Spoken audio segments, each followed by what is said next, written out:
So today we're going to discuss the last section of this unit called ions. So an ion is a charged atom. So up till now, we've been talking about electrons and protons being the same amount, so making the atom neutral. Now we're going to talk about when the number of electrons changes. So a neutral atom, and then we add or remove electrons. We can never remove protons because, like we talked about before, if we remove protons, that changes the identity of the element. So, for example, sodium has 11 protons because we know sodium's atomic number is 11. If we change the number of protons, it wouldn't be sodium anymore. It would be some other element. But we can change the number of electrons. So, for example, if we remove one electron from sodium, we know originally we had 11 protons, which means if it's neutral, we had 11 electrons. Now, if we remove an electron, the number of protons has not changed. It's still 11. But if we move an electron, now we have 10 electrons.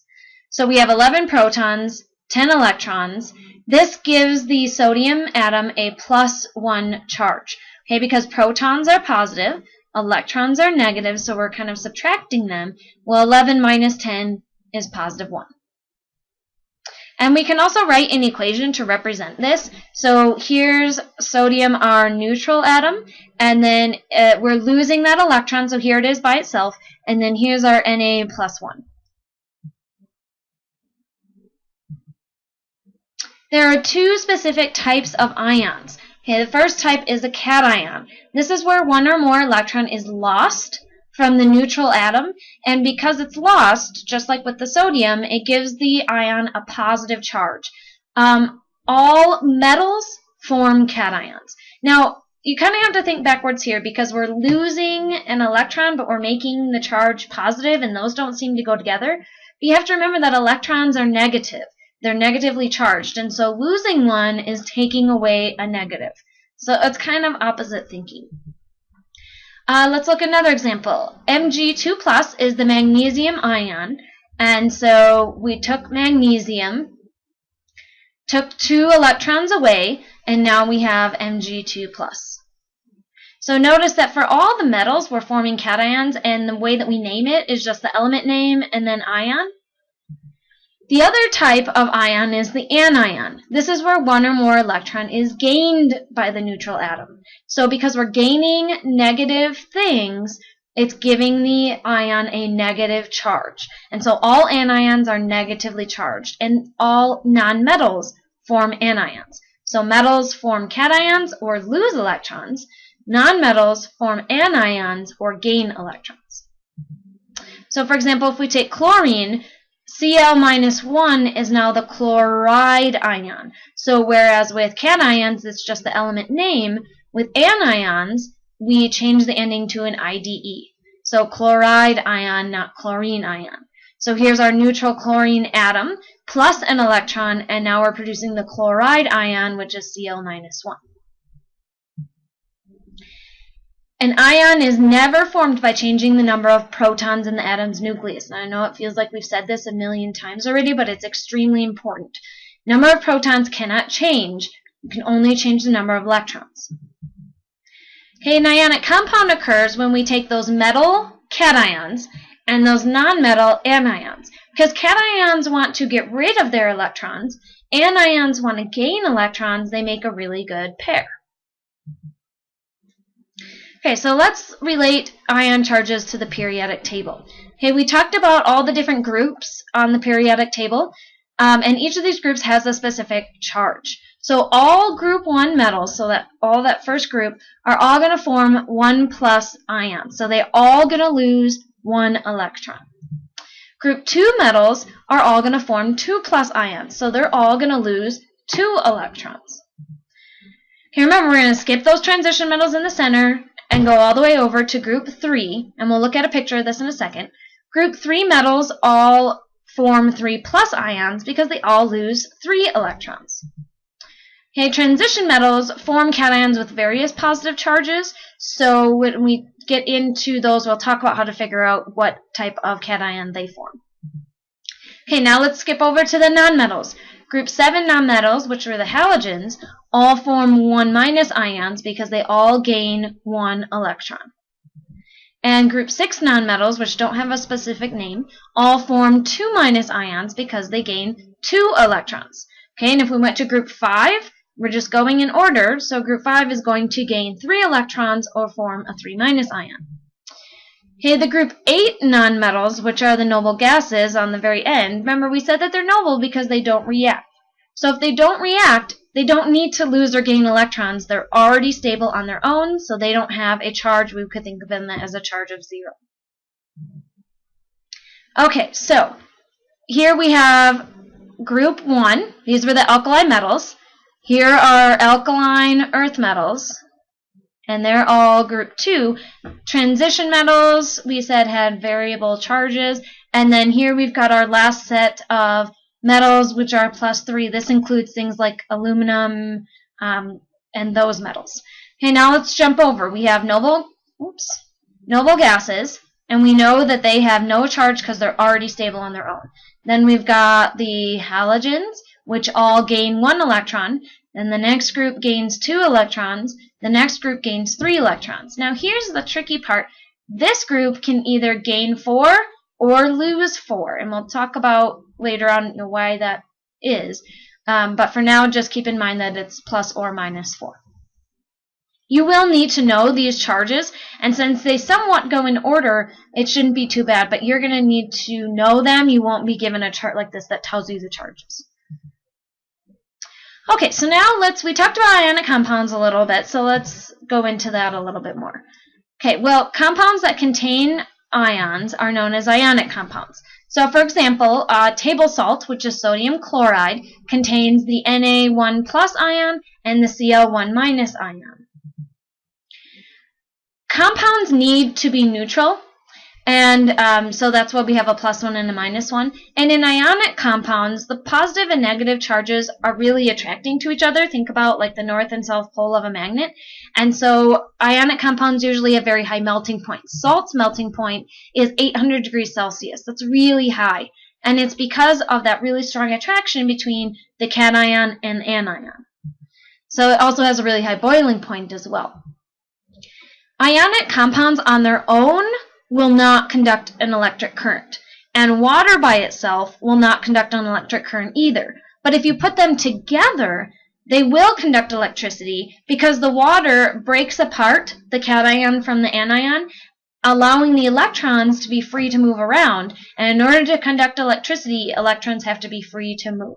So an ionic compound by itself won't conduct electricity, but if you dissolve it in water and allow those electrons to move around, then it will conduct electricity. The other way to get an ionic compound to conduct electricity is to melt it, because then you're freeing up those electrons, and they can also conduct electricity in that case.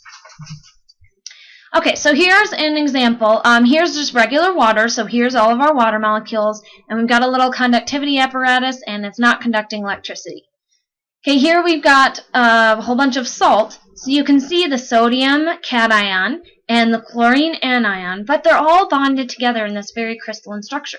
And so the electrons aren't free to move around, and so it's not going to conduct electricity.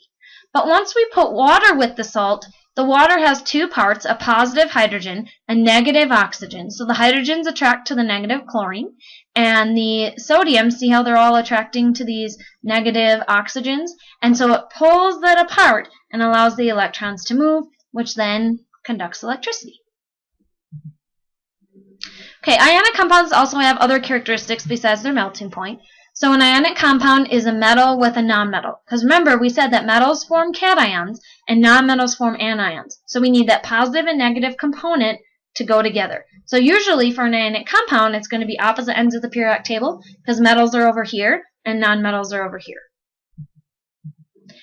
Like we said before, they have very high melting and boiling points because of that strong attraction between the positive and the negative, and it's very hard to break them apart unless you give it lots of energy, so high melting point. Ionic compounds also conduct electricity when either melted or dissolved in water. They won't conduct electricity by themselves. That's because those electrons have to be free to move. Okay, we also know that a chemical compound must have a net charge of 0. Now the parts could be charged, but overall the total charge has to be 0 or neutral. So what that means is that we have to have positive charged things or cations, and we have to have negative charged things or anions. Both of those have to be present because we have to get it to be 0 at the end. And so the number of cations and anions must be such that the net charge is 0. We could have different amounts of them because their charges are going to be different. But overall, it has to add up to 0. Okay, let's look at a few examples. Okay, so we know that the chemical formula for table salt is NaCl. 1 sodium, which is a +1, and 1 chlorine, which is a -1. So when you put those together, we get 0. So that works out. We're always going to list the cation first. So the positively charged component goes first. In this case, it's sodium, and then the anion, which is chlorine. Okay, so what if we had magnesium and chlorine? Well, magnesium is a 2+, and I'm going to write these next to each other, just like we did before with the chemical compounds. It's like one word. Okay, and chlorine is a minus or a 1-. Now, if I had one each of these, it would be 1 times 2 plus 1 times -1, which makes this a -1. So it would be 2 minus 1, which gives me 1. Well, I need 0. So I need the total positive charge to equal the total negative charge. Well, if I have 2 positives, that means I need 2 negatives, and so that means I need 2 chlorines since they're each a -1. And so I'm going to use subscripts to indicate quantity. So now if I have 2 chlorines, that makes this a 2. So now I have 1 times 2, which is 2, plus 2 times -1, which is a -2, and now that gives me 0, and that's what I wanted. So what we're going to do is change the subscript to get a neutral compound. You can't change the charge, but we can change the quantity, because we're trying to write the compound.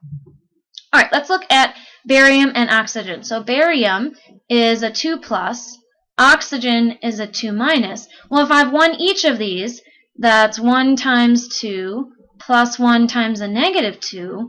Well, this is 2, and this is -2, and 2 minus 2 is 0. I don't have to do anything with that. I need 1 each.